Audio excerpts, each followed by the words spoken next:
Yo, what's going on, Brett? Hey, buddy, how you doing? That's good. That was a great profile picture. Oh, cool. Thank you. Actually, I've got to update my profile here in a minute. I'll send this across in the link. Let me just see if it'll let me do it in chat. For a And I'll sec, send it. for I'll a send it to you second, a I message. I thought for a second it was part of your Halloween costume being eaten by a gorilla, but then I realized it was not. It was just a picture. So Yeah, that was it was taken in the design district in Miami in 2020. 2 years ago. Yeah, 2020. okay, Yeah, and I used it for my profile pic for a long time, and yeah, it's good. nice, Good. It's a good nice. icebreaker on Zoom calls, that's for sure. Yeah, Rebecca, hello, what's up? We'll wait a little bit for a couple more people to jump in. So I'll go camera off for a second while I'm driving. No worries. Anybody can chime in whenever or keep your camera off or whatever. I'll just in about 2-3 minutes. We'll wait about 2-3 more minutes and then we'll start. But in the meantime, feel free if you have a question or anything, you can put it in the chat or you can also turn your mic on. Either way, I'm just organizing some of my notes here.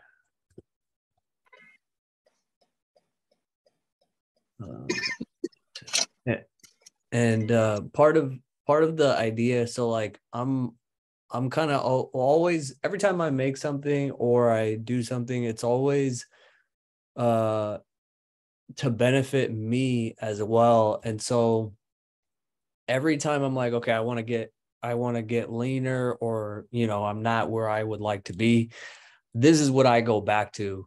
And I always have to remind myself that the simplest things, like what do I actually want? I want the results. The results in this case being as little body fat as possible, and as much strength and endurance as possible, because that just lets you do what you want to do. And my definition that I really like of health is the ability to engage with life on your terms.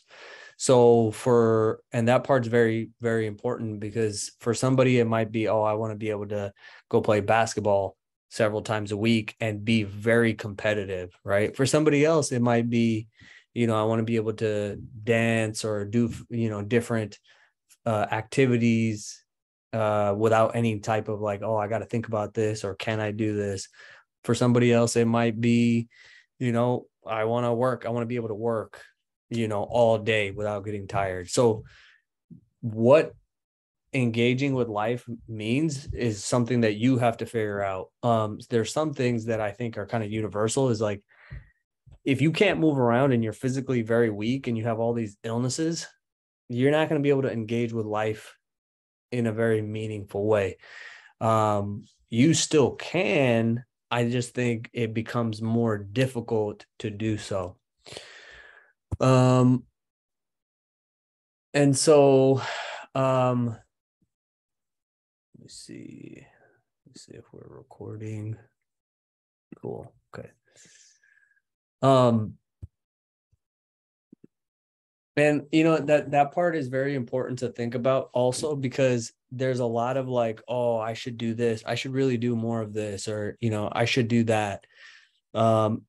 Which is completely irrelevant. There's literally no should, like, and this is something that really messes up people, is like, when people think they should do something, they feel the guilt or they feel the shame or both. And then what that does is, like, if you observe it, it's like it puts you in a shitty mood, and then you're more likely, when you're not in a good mood, you're more likely to do things that take you further away from what you want. So it's not a very productive way of being, right?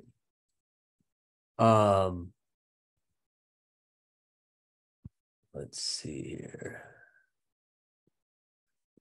We'll actually go ahead and start since we're recording. And we're going to start with this really simple part, like what actually causes fat loss, or what causes fat gain or loss, right? And that's the physics side of it. And that is very simple.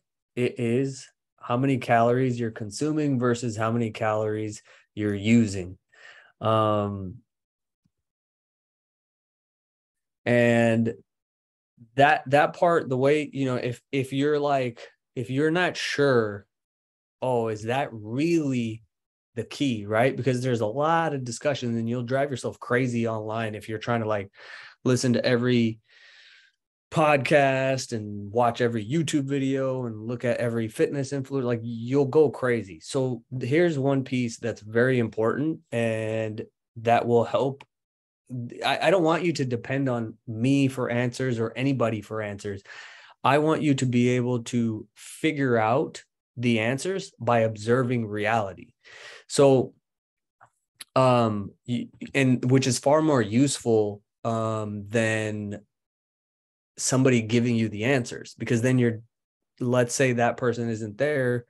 How do you know if this is correct or not, right? Versus if you have the toolbox to discern truths and find the answers yourself, all of a sudden you can get the answers no matter what. If you're traveling, if you're at home, if you're cooking, if you're eating out, blah, blah, blah, whatever it is. And just another note about, like, the physics of fat loss.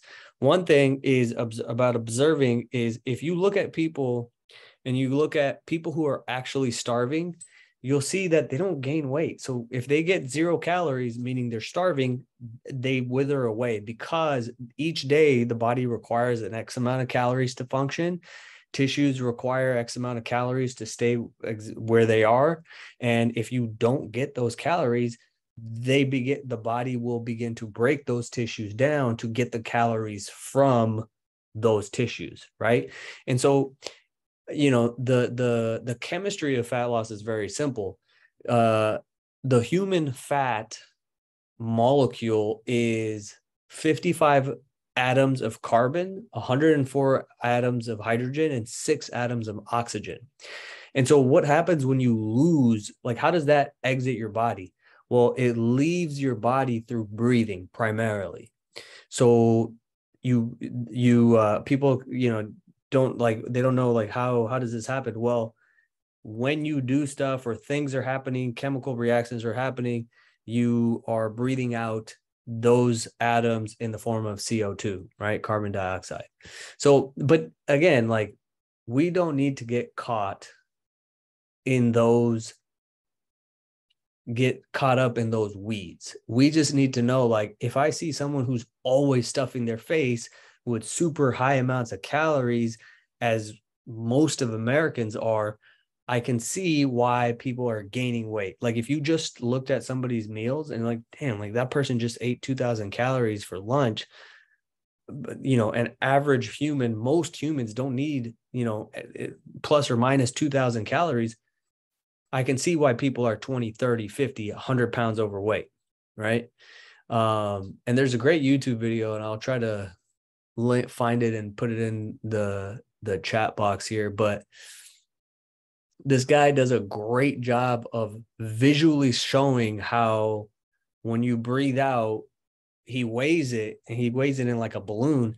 And it is, you can see you could do the math and find out you can lose, like, 100 to 150 grams per day through respiration. And just for reference, 136 grams is about 5 ounces. So you could lose anywhere. You can do the math and do it all, see how it's leaving your body. But like I said, all I need to know is if I eat more calories, I'll get fat. If I eat less calories, I'll begin to use up that fat. And so I just want to use more calories over a long enough period of time so that I get to the amount of body fat I want. That's all it is, right? So where are the leverage points of doing that? One is the food that you're eating. So not eating massive amounts of calories. Number two is your activity. Your activity actually doesn't contribute a whole lot to, it's not like if I work out harder and more, I'll breathe out more carbon dioxide.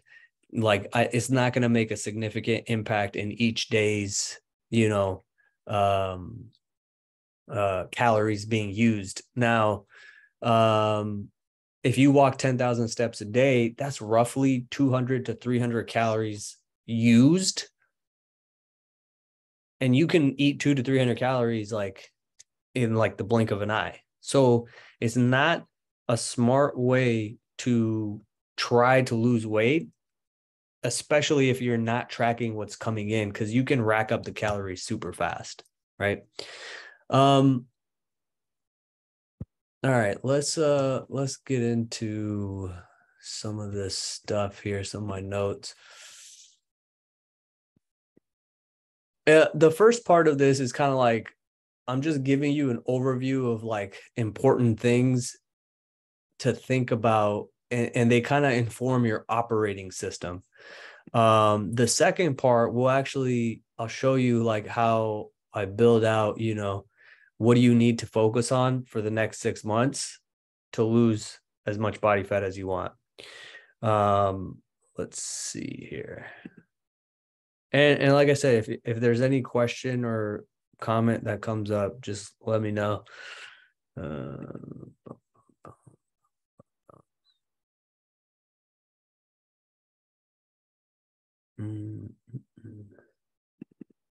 Okay.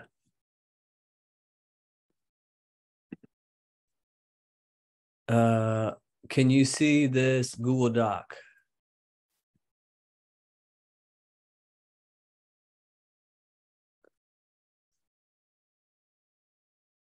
Let me see.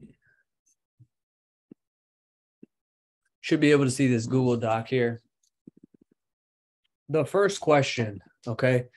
This is the most important question because it informs everything, okay? Is figuring out what gap you're trying to close, okay? And creating a solvable problem, okay? Because somebody's like, oh man, I just can't lose weight. I can't lose weight. It's so hard. I keep fucking up. I don't know. There's no problem there to solve. It's just expressing frustration and discontent. This is a very important distinction, between that and saying the gap that I would like to close is I would like to be much leaner and maybe look like this. I want visible abs. I want no excess body fat around my waist, right? I would like to wear X whatever clothes, right? But now, and maybe you have a ballpark. I mean, if you put numbers on things, that's always better, but also recognize that numbers change. We need to be open to adjusting those numbers as we get closer to them. But number one is, what is the gap I'm trying to close, right? And so I'll give you an example. So that's actually a great question. You don't track, and we'll get to this, but Brett asks, it's easy to track incoming calories, and so how do you track outgoing calories or used calories? That's the answer is actually built into the question as well as it's easy to track incoming calories. That's what I want to focus on. I have no idea. It is so completely difficult and not accurate to track outgoing calories. So I'm not going to track it. I don't track it. What I will track is everything that's going in, because that I have 100% control over. On the outgoing side, and actually, where is it?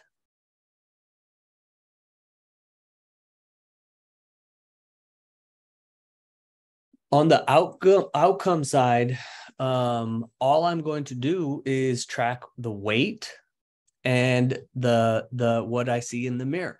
That's all I'm going to track.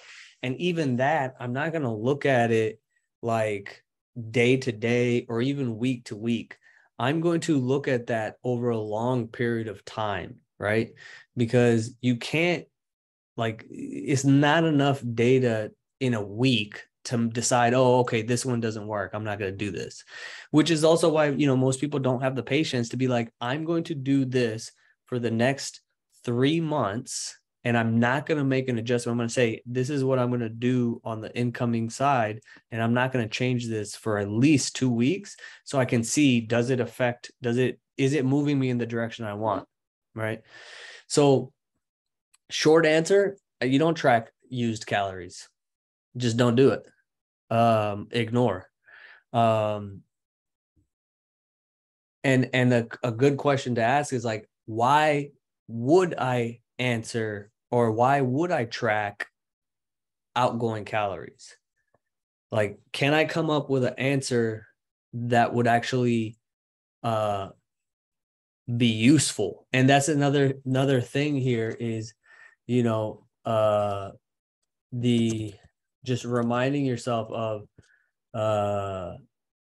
when questions pop up, because in our own mind we'll have questions come up, or things that will bother us, and I'll be like, well, is the answer to this going to inform my behavior, right? So that's this right here. Like, a lot of times people are looking at data or like science, or asking questions, and they don't ask, like, they don't realize that the answer to this question actually is not going to inform my behavior, meaning it's not going to make any difference in the things that I'm doing every day. So it's actually not useful, and I can completely ignore it, which was one of the big things that that I want you to take away and really start to, like, think about all the time, is like getting rid of as much stuff as possible, getting rid of everything, as many things as possible, to be only left with 2, 3, maybe 4 things, which will actually give you the majority, pretty much all of your results.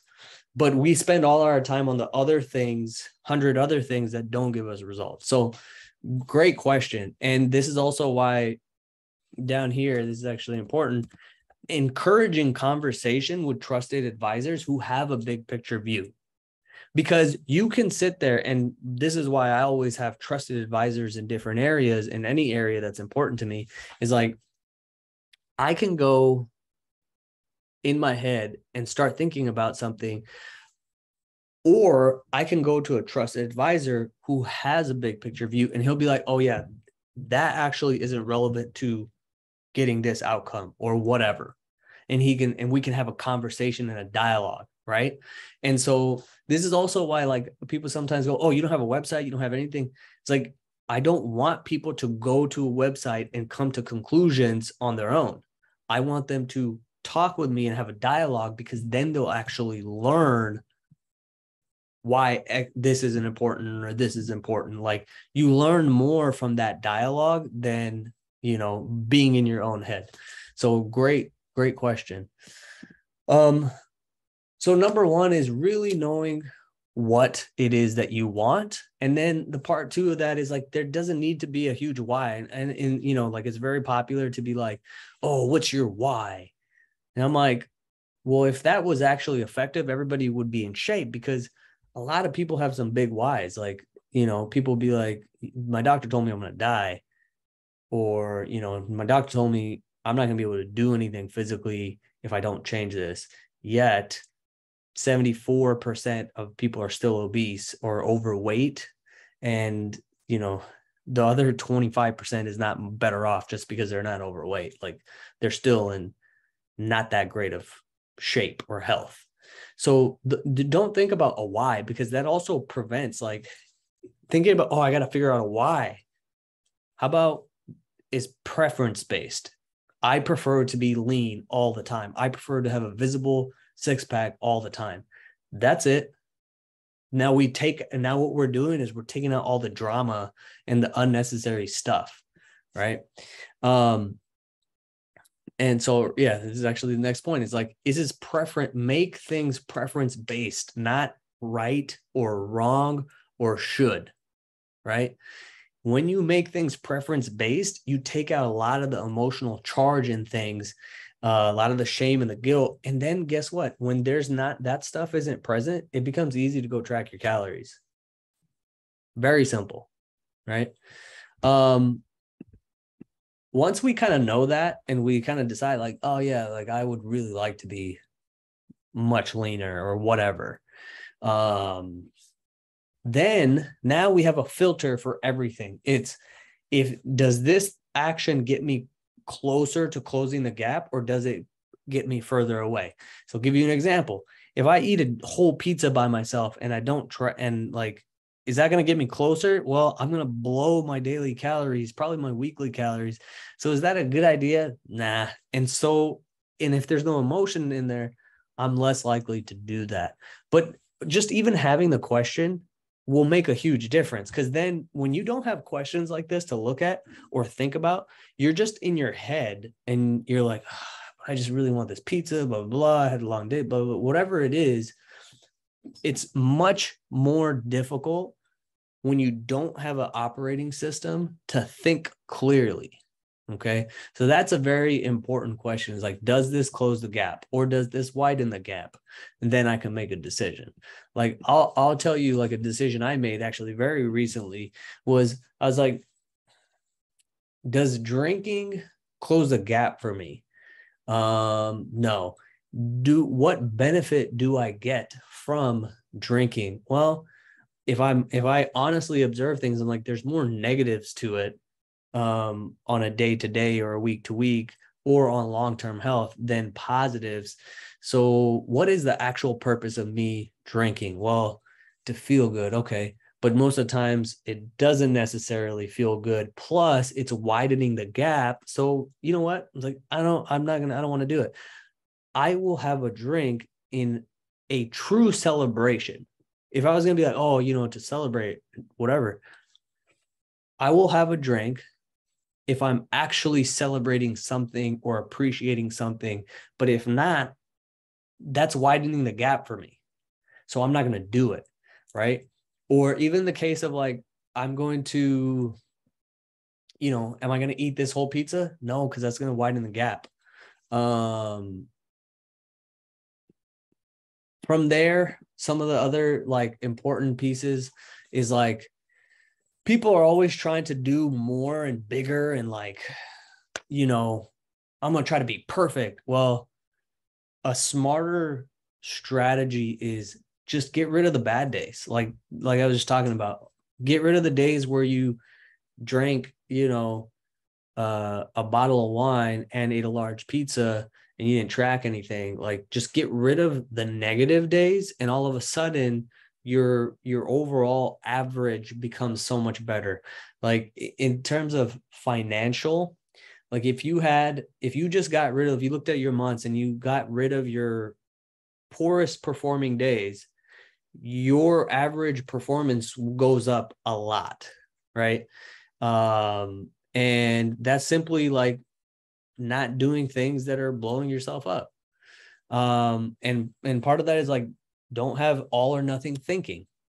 It's not like, well, I can eat this whole pizza or not eat this whole pizza. It's like, well, you can eat one slice of pizza.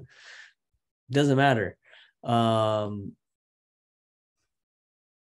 Watering the weeds. These are all kind of interconnected. This part right here, like,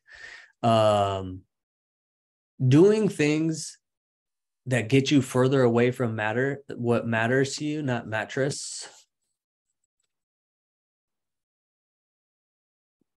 don't do that. And if you think about that, you're like, damn, okay. And I'm just giving the example of alcohol because the last client that I had, that the last newest client that I was working with, he's a business guy. He's like, dude, I have so many business meetings, and like, and what he was kind of saying is like, I just have to drink and eat and blah blah blah. And my question to him was like, well, is this important to you? Because if not, that's totally cool. Like, you decide what's important to you, not me. I'm here to support you. So if you say that being lean and strong and healthy and vigorous and having, a powerful physique is important to you, then by indulging in all of this super calorie dense food and drink, you're getting further away from that, which is fine, but just know that that's what's happening. And, because then you can have an honest conversation. It's like, oh, so why am I doing this? Because do I care about what other people think? Because from there, you can decide like, which skill set do I need to improve? If I'm like, oh yeah, I see, like, I'm like, I do care about what other people think. And then it's like, well, then this is not that important to you. Also, like, people don't really care what you think. And then also, if you care about what people think about how you're going to behave and act, especially for positive goals, then you're going to be limited by your social circles. The people who care about what other people think are always limited by their social circles. And now this guy is in the bar industry, right? Alcohol, obviously everywhere. And I'm like, it's not a surprise that most of the people that you're working with, they're not in great shape. And so if you're going to say that you care about what they think, or you don't want to, you don't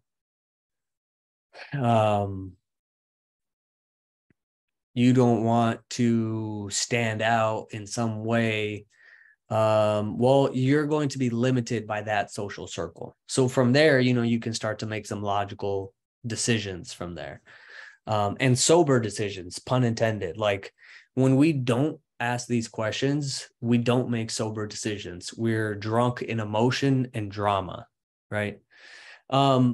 Things outside of your control, like, in tracking calories used would be something outside of our control because we don't know.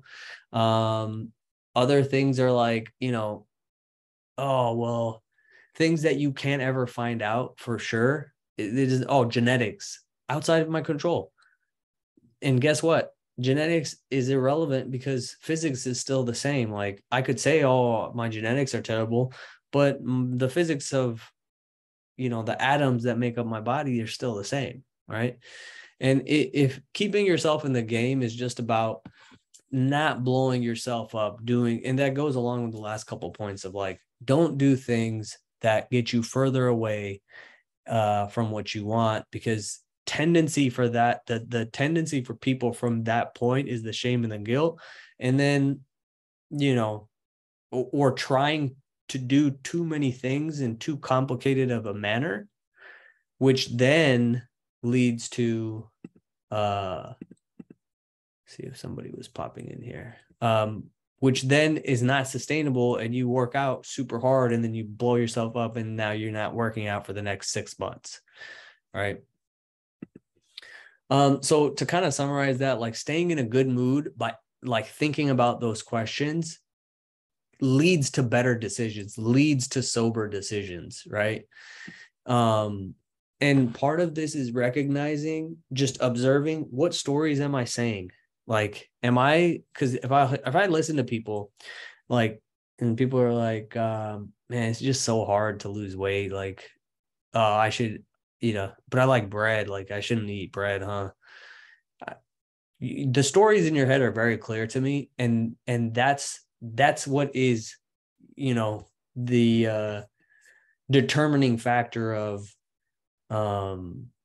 what your current state of your body is. It's not the science that you've read. It's not any of that. It's your body is a result of the stories you're repeating, right? And so if you just think about that, like, what story would I like to say? Right? Maybe physical evidence doesn't reflect that, but this is why I start off with it. Like, it's actually very easy to lose fat. It is easy to lose fat. It's just eating less calories and moving more. That's all it is. That's all it is. It's so easy. It's so easy to make my own food in reality. Like in 2022, like I can make anything I want in under 30 minutes and it's super delicious. That's the story I'm telling. I love eating my own food. And this is a new story that I've been really thinking about, but it's true. And this is how I operate. I'm like, I would much rather eat my own food than go out to eat. I go out to eat because I like the ambiance. I like to be around people, but I prefer to make my own food. And when I repeat that story over and over to myself, my tendency is to make my own food, which is now calorie controlled. Plus it's more delicious and more, it's cheaper, better quality, more delicious, and I can track the calories, and I can usually eat more of whatever the thing is than if I went out. So it's like, it doesn't make any sense not to make my own food, right? Other than for the reason of like I said, like I like atmosphere and ambiance and being around people, that's a valid reason.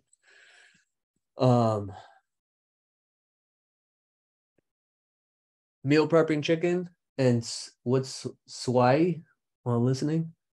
But yeah, I mean, I love making my own food, and I'm remodeling, like I'm remodeling my entire kitchen, well, an entire house, but like I can't wait to just be in there and cooking. It's one of my favorite things to do, and I used to not like it, but that's the story. Again, it's a story. Like when I say make your own food, a lot of people's stories like it's difficult to cook. I don't know how to cook.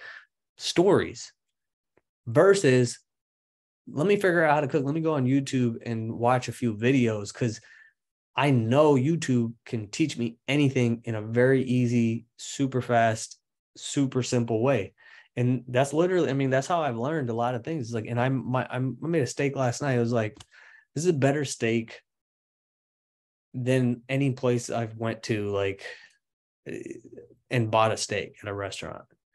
The burgers I make, the burritos I make, anything. But very important, the stories, your body is a result of the stories you repeat, right?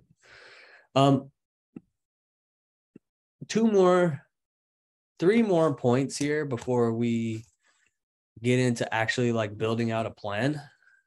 One is so this is called outcome biased, but basically, if let's say this, like if I said, hey, you have if you want to play this game, like if you win, you'll get $1 million. And you have an 86% chance of winning. Everybody would be like, hell yeah, I'm in, right? 86% chance of winning and you win $1 million. But here's the thing. What you don't know is that if you lose and the game is actually Russian roulette, you die, right? So in any scenario, like let's say you do actually win, that's a bad decision that happens to have a good outcome versus a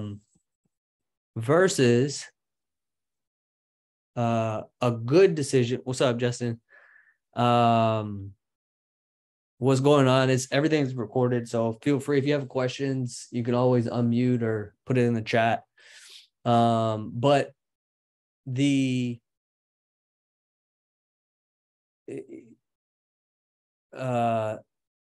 Russian roulette is a bad decision no matter what, because I have a 15% chance of losing everything, because if I lose, I die. So it doesn't matter, right? Versus good decisions that happen to have a bad outcome, right? And this means, I'll give a really good example is like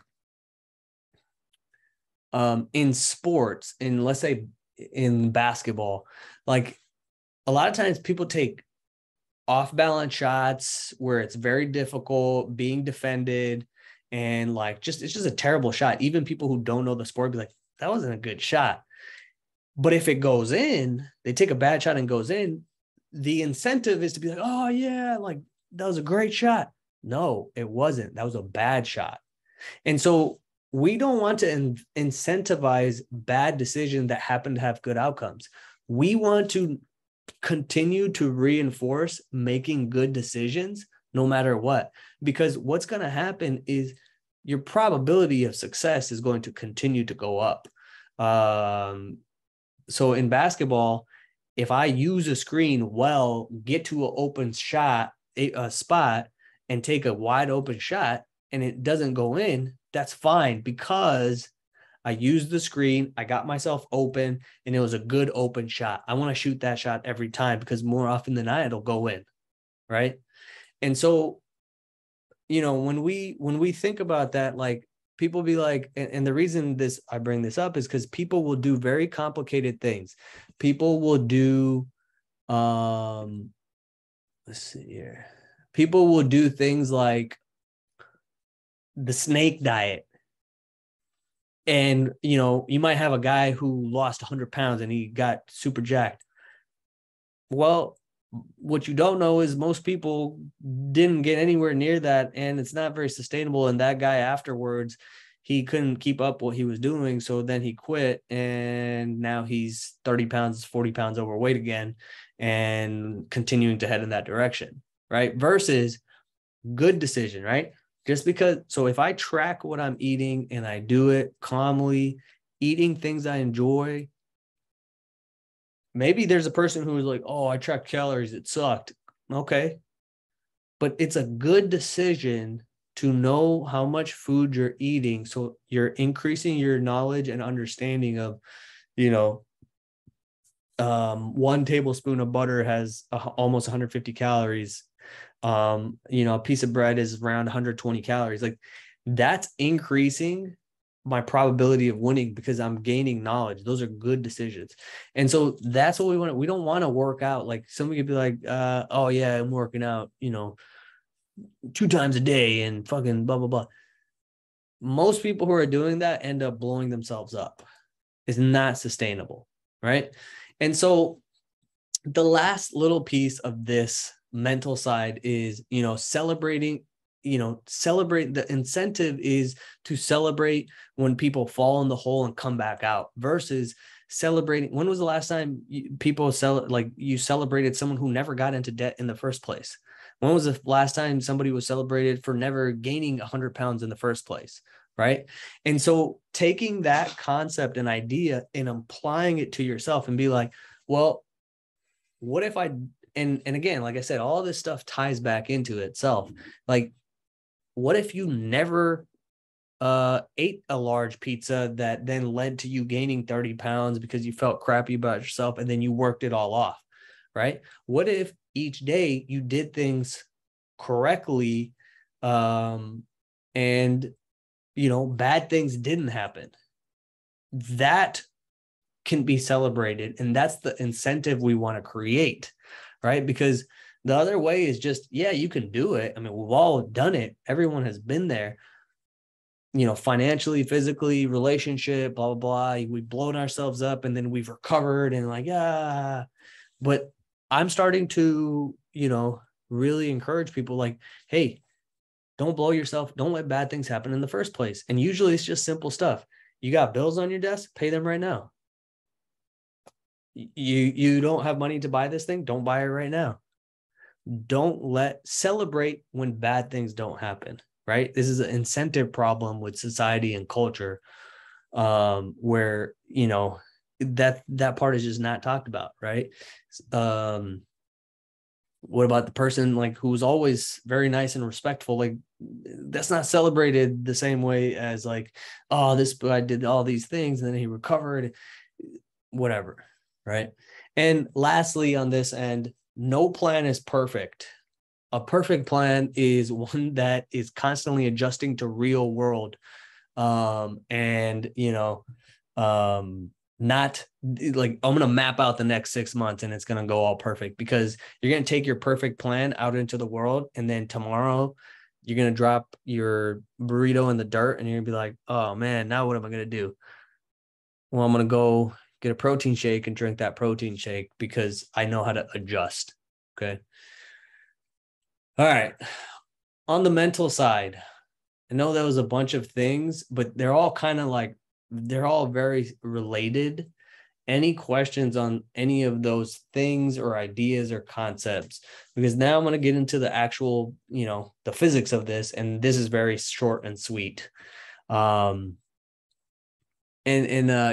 Like I said, encouraging conversation with trusted advisors who have a big picture view is nice. I mean, that's why people hire me. Like, that's why when I have clients, it's like,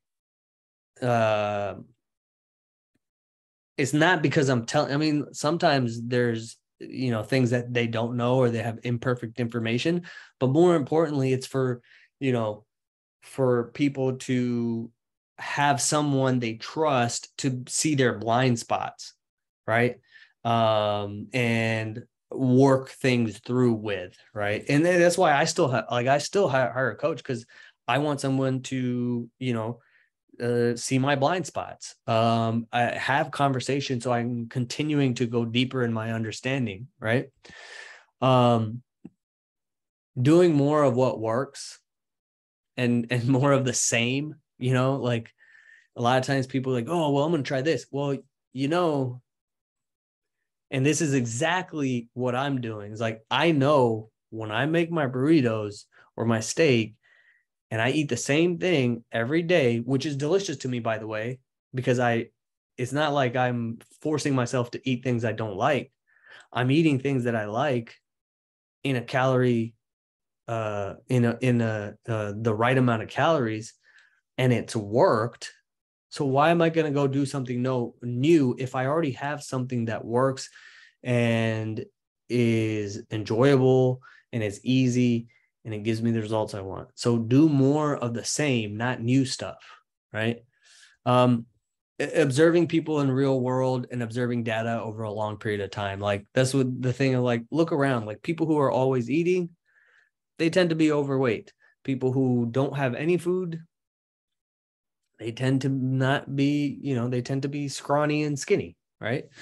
And observing your own data means when you're tracking your calories and stuff and your weight, not looking at it, my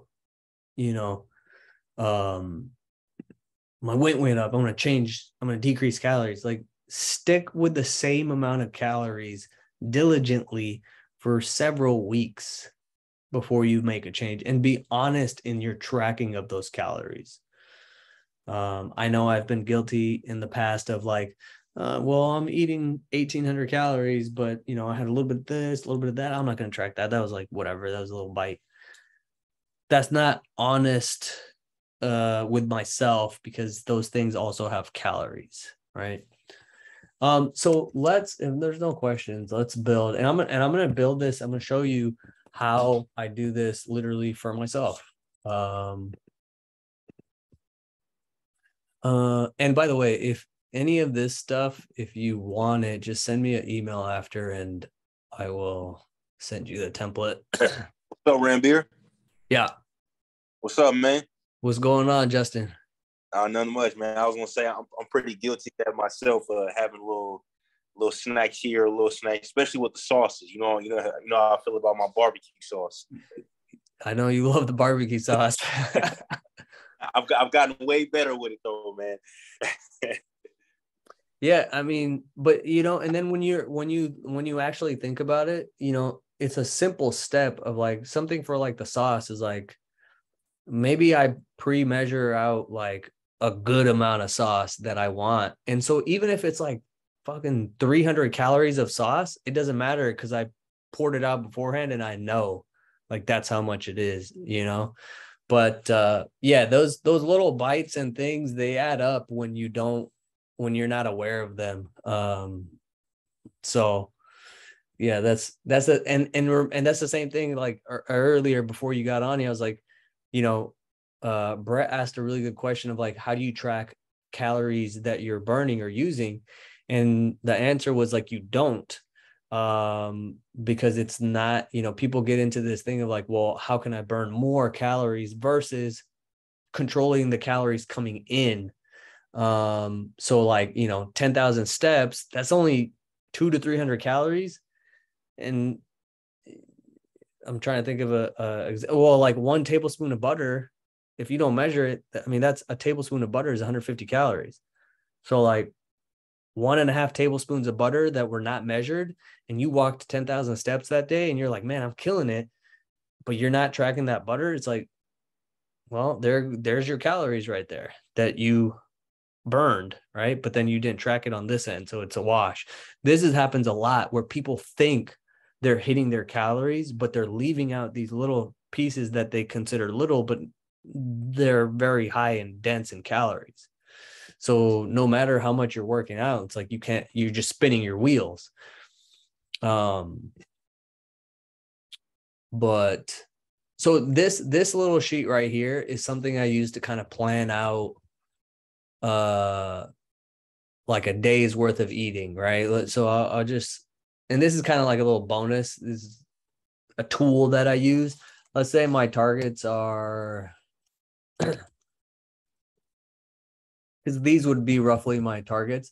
So in here, I would just go in and like put together a plan that I could reasonably hit every day. And so for me, and then I'll calculate everything. So for me, I'm going to start off with a donut, and, and I know these numbers off the top of my head because I've measured them so many times. Always got a donut in the morning. And then the next part of my day is like, the burrito. So that's like whole wheat tortilla.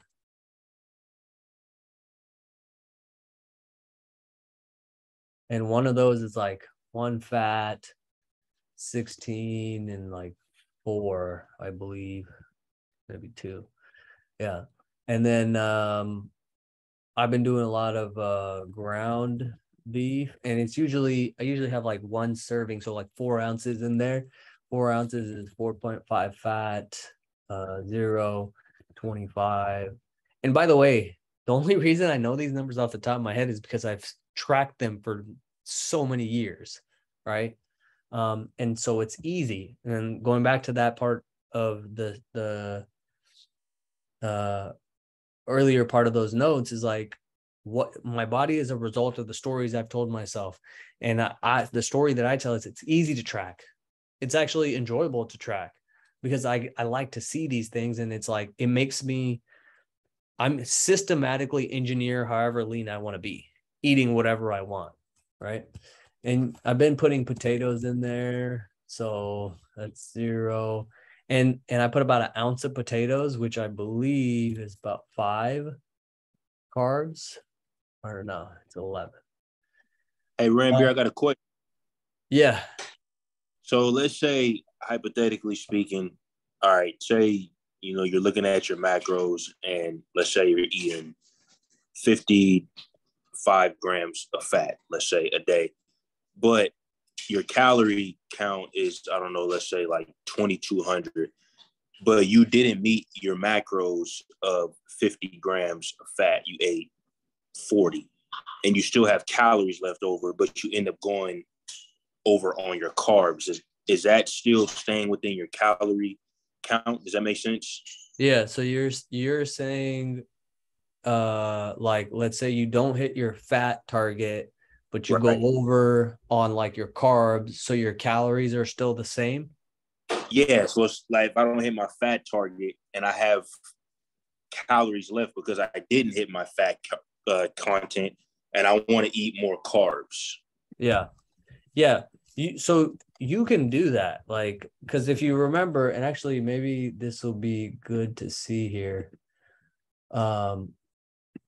Like, fat loss is about calories in, calories out. So even if whether I'm decreasing the calories by decreasing fat or decreasing calories by decreasing carbs, if my total calories for the day are where I need them to be, I'm going to continue to lose fat. And you can do that. Now, most people, I don't think, are skilled enough to make those decisions and like not, get distracted or lose track or think that they're messing up or, all the whatever drama that comes with that. So for most people, I'm like, and they don't have the skill set to like to be able to stay on track. So what I mean by that is like, the more variation in what I'm doing, the harder it is. The longer you do something, the better you get at handling variation. But even like someone who's actually getting better at something and going deeper into understanding, they don't tend to do 50 things. They tend to double down on the one thing more and more. So short answer is, yeah, you can do that as long as your, calories are where they need to be. But the nuance or the subtle, the note to that is, be aware of, am I making it slightly more difficult? Yes or no. And just having that awareness is super, super helpful. Does that make sense?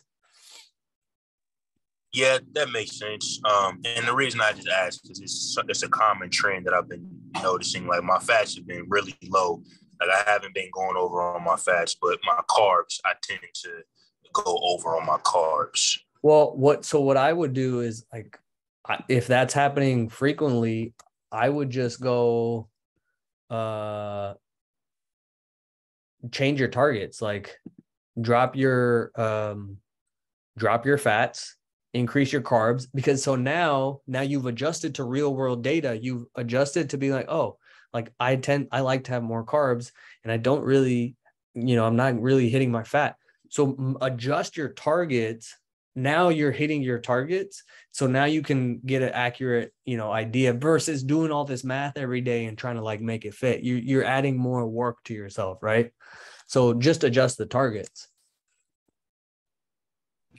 That makes sense, man. Thank you. Yep. This is just the protein shake that I make. I have a recipe for it if anybody wants it. It has like 70, it's the chocolate peanut butter protein shake. Most of you guys actually have seen it before, but so you see down here, like I use this to kind of play with what am I going to do? And so with this, I still have 70 grams. I've taken care of most of my protein for the day and I'll have 70 grams of carbs left. So, and about 11 fat. I can play with these carbs and do whatever. I'll probably do like a protein pancake at night, which is something I do frequently, or cereal. But 70 grams of carbs, you can do whatever you want, but this tool helps me kind of plan that. You could use MyFitnessPal for this as well. I just like this because, for some people, this is easier. They just write out all their stuff here.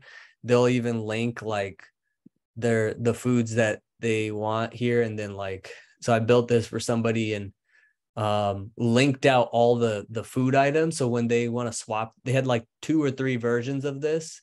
So then, when they wanted to order their stuff, it just opens up a Walmart shopping cart. They just order it. Now they have all that stuff. So it's like the less problems I have to solve, the easier it becomes. But let's go back. Okay. So this is like so absurd how simple this is. But we're going to do it.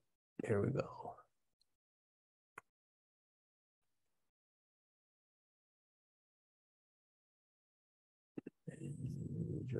Okay.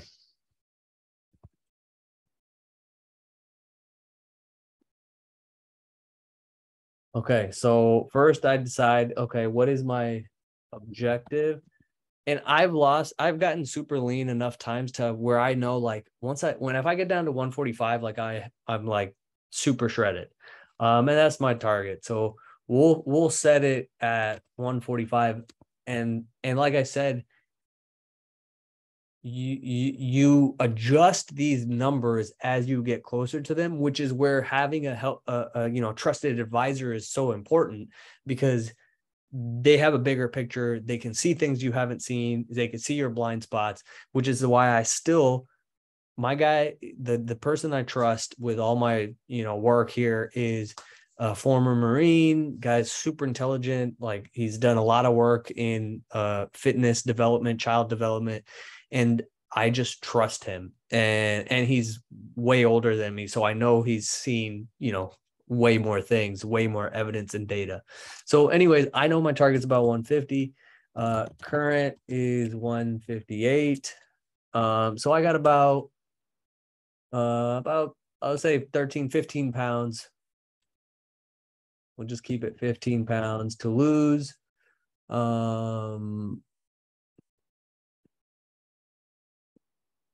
So now I'm gonna set my calories. Okay. Carbs, fats, proteins.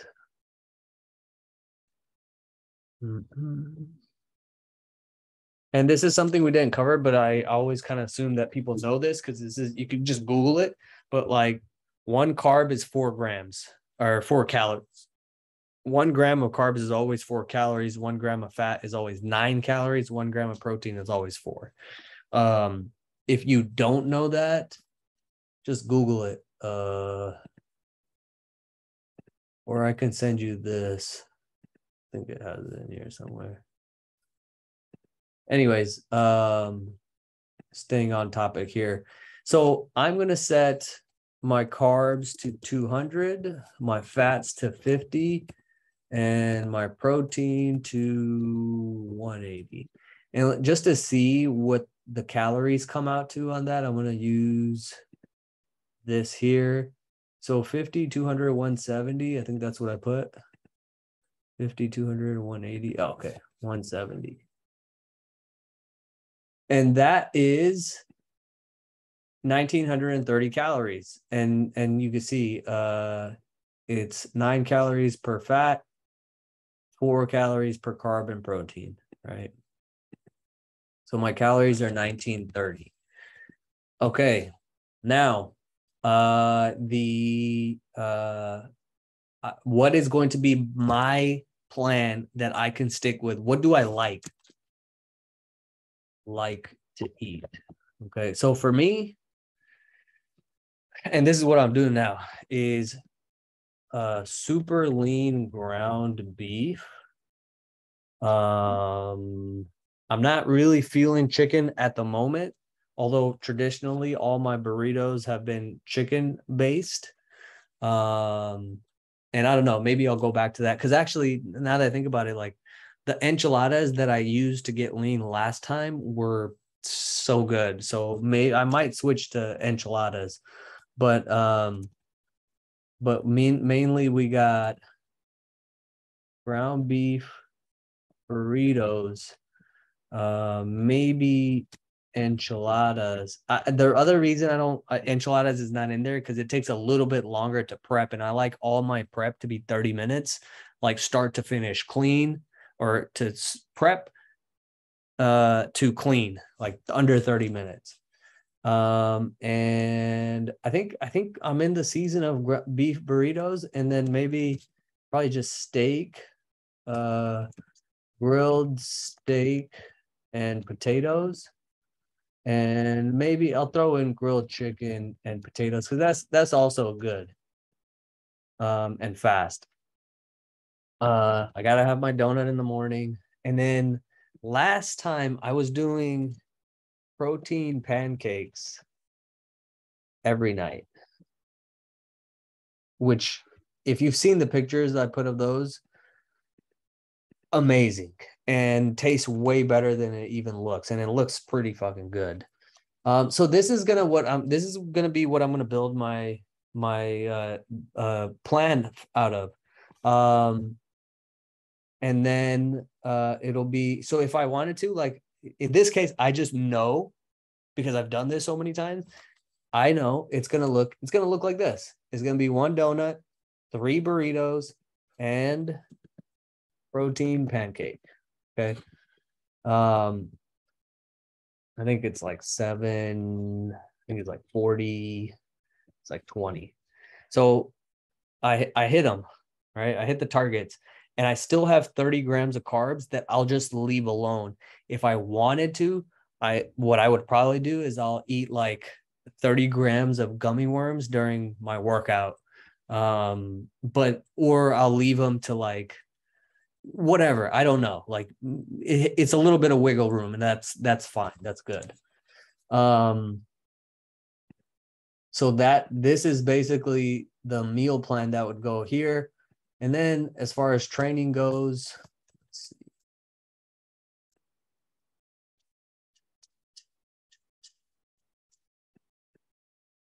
So then training is very simple.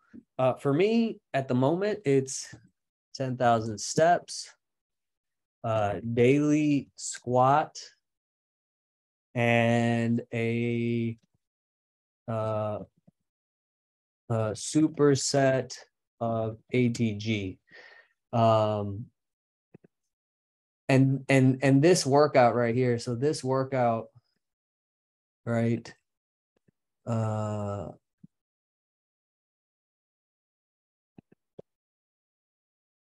This takes about 45 minutes. Okay. And I don't have to do this every day. I like to, just because it feels good to me. But let's say if I miss a day or I only have limited time, I might just do the daily squat, which is like 15 minutes. Or, if I find some time another time, I'll do this piece. And that might take, 30 minutes at most. So I have a lot of flexibility here. I want to hit these 10,000 steps. And I want to do, I want to make sure I have ingredients on hand for this stuff. And so I hit these calories. Things that I can swap out to have variety if I feel like it, or just due to adjustment things, right? Let's say I don't have time today to build this. Which today I didn't. I grabbed a protein shake, 2 protein shakes, and I'm good to go. Or if I'm traveling, I'll grab a protein shake, I'm good to go. Then your numbers change a little bit, and then you can fill in the gaps. But I want to have this set because that allows me to play or be able to be flexible. When you don't have a plan, you can't adjust. It's just not possible. When you have a plan, you're more likely to do the things that will help you get to where you want to get to. But this is it. Like, this is literally it. If I do this, okay,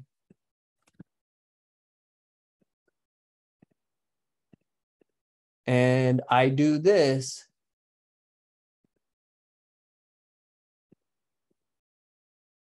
I will get this. Okay. That's like, there's no other option. Like, this is physics. And people will talk about so many different things. People will talk about, I don't even know. Like, I've conditioned myself so much to oh, well, there you go. This is the result of, if you do these things, abs. Justin, you could, I don't know if you were raising your hand or. I didn't want to interrupt you, bro. Yeah. What's up? So when you adjusted your calories in the spreadsheet that you have, like, let's say, I'm using MyFitnessPal, and there's options of like active, very active, less active. You know what I'm talking about? I guess knowing how to choose which one, because they're obviously going to, lead to different calorie. Yeah. So I would ignore what they tell you. Set your own calories. So here's some simple ways to do that. Since everything is based on physics, the amount of calories that we need, it's based on how big you are. The bigger you are, you will require more calories. Okay. So the reason I prefaced that because most human beings, all of us here for sure, are going to be between 5'2" and 6'3", right? Pretty much every human being is within that range. It's a very narrow range. So how tall you are from there, what's the calorie requirements? Plus or minus is going to be low end 1,200 to higher end maybe 3,000, right? But so the reason I say that is so then like it's not very complicated. It's a narrow range for me to figure out. From there, like I like to get quick wins. Like I like to get a bunch of fat loss, and then you get even more motivated when you see it. So I like to start on the lower end. Those calculators, they're just not very reliable in my opinion, and like I don't even know always what's their algorithm that they use. So it's like it's easier to just know like, okay, most humans 1,200 to 3,000. Okay, you're a bigger guy, so like let's say if you weigh 220 right now, you just do a simple multiplication. 10 times your body weight. That's where you would start off. That's aggressive fat loss. So if somebody's 220 and they go times 10, if they start off at 2,200 calories, 2,200 calories, they should be losing fat. Some helpful things to know is, one body fat is 3,500 calories. So that means I need to use up 3,500 calories to burn 1 pound of fat on my body. And like I said, I like to aggressive. So that's a 10 times multiplier of your body weight. Give or take. And so from there, like I can usually just tell just by looking at somebody like, oh yeah, you should start at 2,000. For you, if you wanted some aggressive fat loss, I'd be like, yeah, go to 2,100 and fit your carb. So fit your fats and proteins based on that. Fats is generally going to be between 40 and 60 for pretty much everybody. And like I said, it's all a starting point. You might find out, oh, well, I'm cool with 40 grams of fat. Awesome. So we adjust and we move those fats to carbs. We're good to go. Protein, generally say very simple rule is like 1 gram of protein per pound of body fat. That's it. Let me know if that answers your question or if that makes sense. But from there, as you begin to like, okay, you go times 10, you hit that for 2 weeks, 3 weeks, and you'll see, okay, the weight is trending down. Cool. I'm going to stick with this. Okay. And then you make your adjustments over time. Like that's why I said over here, observe data over a long period of time and adjust strategy. That makes sense, man. Thank you. Yep. And again, same thing. Like, I mean, that's why, we work together. That's why, any client I have, like, that's why people hire me is because I can tell them, okay, let's start here. This is what's going to happen. And if you do this right here for the next 6 months, you get as lean as you want. I don't need to think about anything else, nothing else. And a lot of times people have all these other questions that will resolve themselves if they just lose the excess body fat and get stronger. I picked ATG because ATG is the best program strength and conditioning in the world. Pain prevention, recovery, just overall strength and your ability to do things. I mean, both of you guys have seen it. Rebecca, I don't know if you're working out or if you have, what kind of programs you're done or you're doing, but like both Brett and Justin have done ATG, and Brett's been doing ATG since as long as I have now. And what it does to your abilities is just insane. And, I've gone through every program, every methodology. I've experimented myself, and, it's just the best. So why am I going to complicate things and try to figure out things, or do more of what works? Do more of the same thing. Now, I'll jump in on that. I mean, for me, the ATG is just the biggest thing for me is it just really supercharged my ankles, my knees, and my shoulders. And, historically, that was where my weak points were. I get, big muscles in between. My legs have always been big from carrying weight when I was younger.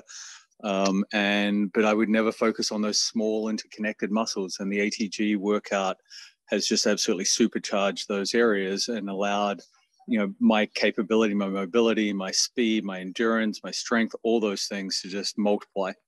Yep.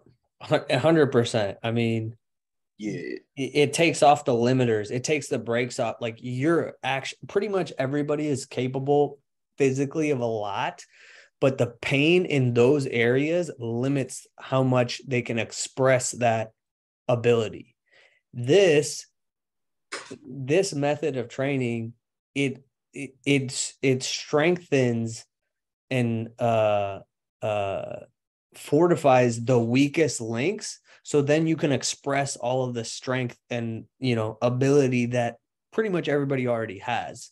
Because what happens is, like, your muscles are strong, and if they exert themselves and your knees are not, you're going to feel pain at the knees. That's all that is. Same thing with the ankles and the shoulders. Those are common. And then the low back, like, these are the common, the links or the weak links where people get handicapped.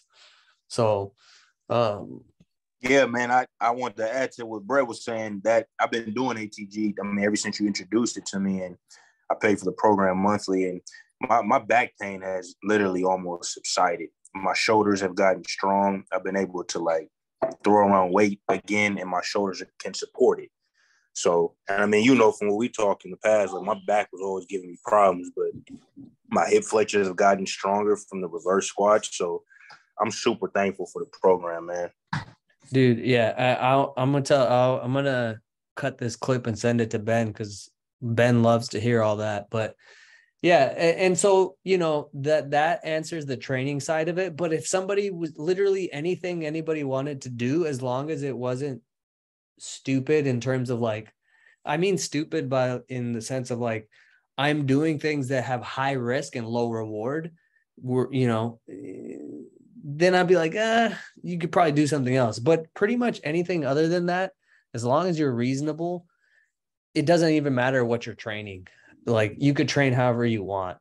In my personal or my professional opinion, ATG is the best program. And then it enhances everything else you want to do. So like I always say, my definition of health is your ability to engage with life on your terms. So whatever it is that you like to do, ATG will increase your ability to do that.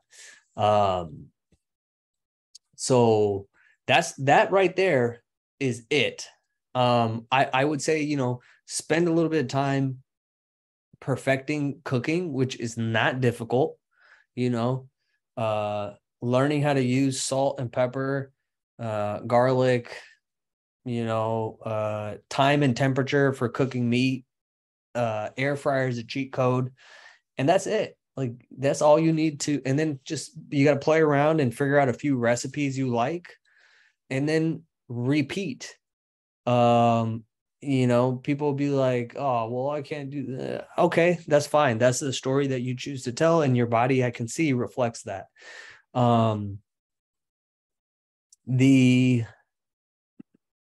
was one other thing. That's pretty much unless there's any questions that anybody has, this is it right here. And so I just look at this every day. I'm like, okay, I know I need to hit these foods and I need to hit my steps. And that's it. So, and if I wanted to do the math here, 15 pounds to lose, 52. So I'm carrying an excess. 15 times 3,500 is 52,500 calories, right? And if I use up an extra 500 per day, in 105 days, I'll have lost 15 pounds of fat. Okay. And those are obviously approximations because there's a lot of, there's a lot of variation that it's going to be happening, hydration and glycogen and blah, blah, blah. But I know at the very most, if I stick to this plan in about 90 days, about 3 months, I'll get super ripped and I'll look really good even before then. And I might not even care about getting to that 145. But the point is, I won't know until I do this for an extended period of time. But yeah, hopefully, guys, that was helpful. And if I missed one comment, not necessarily a question, is something you and I talked about before, and a lot of people talk about it's really difficult to get that 10,000 steps in. A lot of work, people who are working, it's like, oh, we've got to be in meetings, I've got to do this, I've got to do that. For me, one of the big unlocks was finding that 30-minute meeting or that hour-long meeting that I don't have to present, I don't necessarily have to be on camera for, and walk. Just walk and listen, walk and talk, right? We live in, well, at least some of us in California, it's easy to get out pretty much any day of the year. And so rather than looking for a break in your calendar, look for how you can double use those times in your calendar and be productive at work while you're being productive for your body. Yeah. And that leads to, it goes into the stories we tell versus, the science and blah, blah, blah. But coming at things from a question, an inquiry versus a conclusion. Most people will say that. They'll be like, oh, yes, but it's so hard to walk 10,000 steps versus how can I walk 10,000 steps and make it easy? And if you ask that question, you're going to see opportunity and places where you can do that versus the person who says it's so hard. They're going to see all of the reasons why it is hard. And for them, it's going to be hard. So with any of this stuff, it goes back to that point of like, your body is going to be a result of the stories that you keep telling. And so, this is the question that I want to ask, like, how can I make this easy? And like you said, Brett, like anytime I have a phone call, I mean, people are very likely to see me. If I'm on the phone, I'm walking around like, unless like I have to sit down and take notes. But even then I find, I'm old school. I like the wires, but I put the headphones in and then take notes on my phone. Like, very simple. There's always an answer and a path if you ask or if you come from inquiry versus conclusion.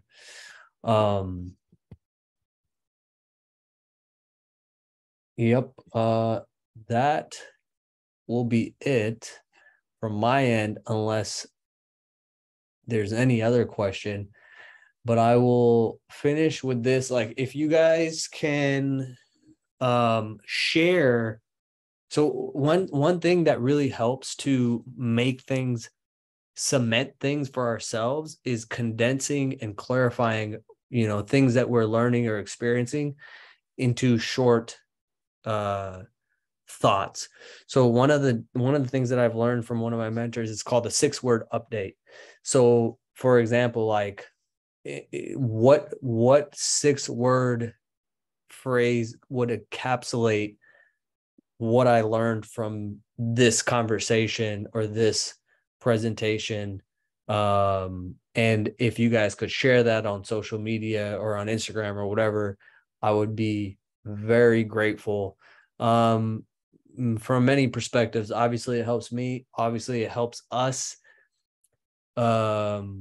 individually, because I get to cement and clarify in my own head what I actually learned. So then when I go out into the world, it's easier for me to apply. But also, it's very helpful to see what other people got from the particular experience or lesson or whatever. So if you guys could share that, tag me, and I would look forward. I'm looking forward to seeing the 6-word update. And I'll just give you an example of one that I might use for this conversation myself is, and there's obviously no right or wrong for this. No worries, Brett. Thanks for stopping by. I'm gonna turn this off in a second as well once I put my 6-word update.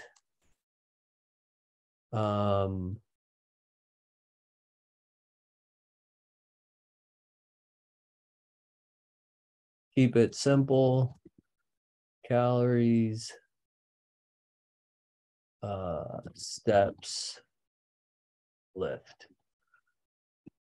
That would be an example of a 6-word update. But guys, I appreciate you for spending some time with me, and feel free to let me know if you have any questions.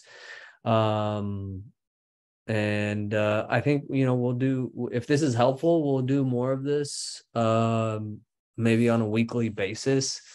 Because like I said, it's in the dialogue and the conversation where we actually go deeper and learn, versus staying in our own head. So that's it for me. I will see you guys. Have a great brother. Sunday.